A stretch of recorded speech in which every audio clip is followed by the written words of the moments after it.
الا عند بالك باللي وهبي هو هذاك الدريوش الكيوت اللي كتشوف مور الميكرو في التصريحات راك غلط. أرسلت المغرب منتخبها الرديف.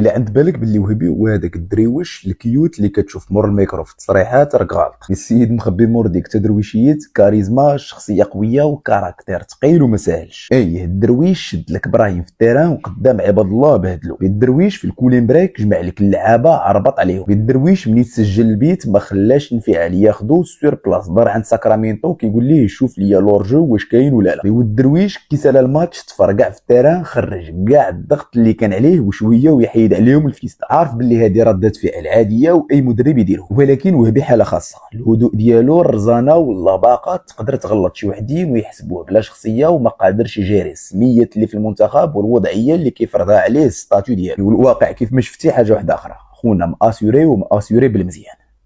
أرسلت المغرب منتخبها الرديف ولا تقبل بمركز الوصيف.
Il tema, resto in tema perché il giocatore è Mazraoui, ok?